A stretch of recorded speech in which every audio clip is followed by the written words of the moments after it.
Hello from COP26 here in Glasgow, where things are drawing to a close.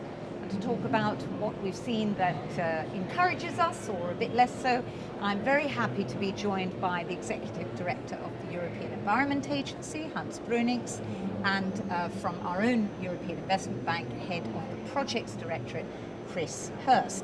Let me ask you first, Hans, have you seen anything or heard anything here at the COP that gave you cause for hope?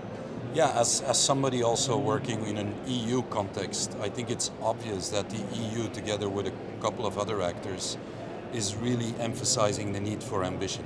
The need to keep this 1.5 degree target within reach and alive. So that ambition push, I think, is really good. The other thing that gives me hope is that increasingly we start to hear about the link with the biodiversity file, and those have been treated in very separate ways way too long, in my opinion.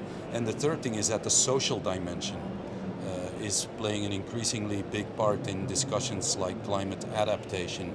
And I think that is really the key to getting our societies on board. So if you look at those 3 points, they would definitely give me hope. I mean, that is about the way the conversation is being framed, which is obviously good, but does it really make a difference, Chris? Well, I think what strikes me here is the way in which general awareness of the issue is much increasing, and also the sense of activity and optimism that takes place maybe at a level below the governmental level. And there's really a lot going on in cities, in companies, and all sorts of sectors of society, and I think that really gives a sense of optimism that things are actually changing, and people are aware, and people do want to change, and they do know we face a crisis, and they do know we have to do something about it.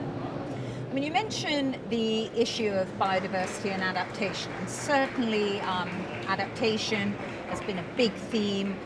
Biodiversity, we saw the multilateral development banks bringing a joint statement about nature, but how do you translate those things into action so that in a year's time, when everyone meets again in Egypt, we've actually got something to show for it, and actually we're doing something about lowering temperatures? Well, I think first of all, this whole idea of nature-based solutions, investing in nature for climate, needs to be translated now in concrete investment projects, in concrete actions that need to be taken, monitoring schemes. So we need to bring together the knowledge that we have and make that usable, make that actionable. And there is still a long distance to travel there. So we need to speed up that effort, and we can play a role in that. Europe can play a significant role in that. The second element, I think, is that we need to understand that a lot of that type of investment is not so obvious for investors. So the role of a public institution to stimulate societally beneficial types of investment, which have a lot of co-benefits that might not be so easy in the short run, that is really the role, I think, of a public investment institution like the EIB. I just have to make one comment. We have to change our vocabulary, because concrete investment is exactly what we don't need. Yes, indeed. But can we at the European Investment Bank step up to that challenge, Chris? Particularly in areas, as Hans says, biodiversity, adaptation as well. The EIB announced its adaptation plan.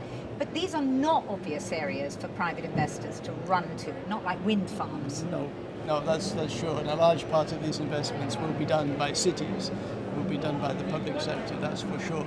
But even in cities, there's large amounts of investments that can have benefits for the biodiversity, for nature, and also have climate benefits. I mean, you can have green areas that will prevent cities becoming heat sinks, that will act as solutions for flooding, and at the same time give recreational areas for people and allow biodiversity. So there's multiple benefits which will in fact improve people's lifestyles through doing these kind of investments.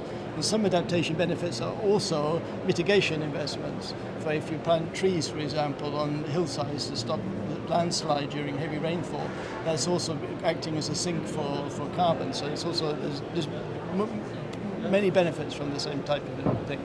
I mean, you've been sitting today together in an event around innovation and the support for, small companies coming up with solutions. How important a part do you think those kinds of people, those kinds of companies have to play actually in making sure these words that are uttered here at COP actually translate into action? Well, first of all, I thought it was a great panel because you had a number of people there who were thinking out of the box. Yeah? They didn't focus on making known technologies a bit more efficient or modeling in the margins. They looked at a problem, and they pretty much looked at science, at technology, at digital solutions, and they brought them together in ways that are really new and that can create a very different model of investing, a different model of bringing citizens in, a different model of drawing in investment also. So that out-of-the-box characteristic for me is really appealing, because we know that we will not get there by making what we already have a bit more efficient. It will need to be new breakthrough type of investments. And new breakthrough ways of doing business, even for the EIB, do you think, Chris? Well, okay, let's not push it. The EIB is doing its best to meet the challenge. Is doing its best to convert into the climate bank. We've launched our climate bank roadmap. We've set clear standards for the kind of investments that we would want to support.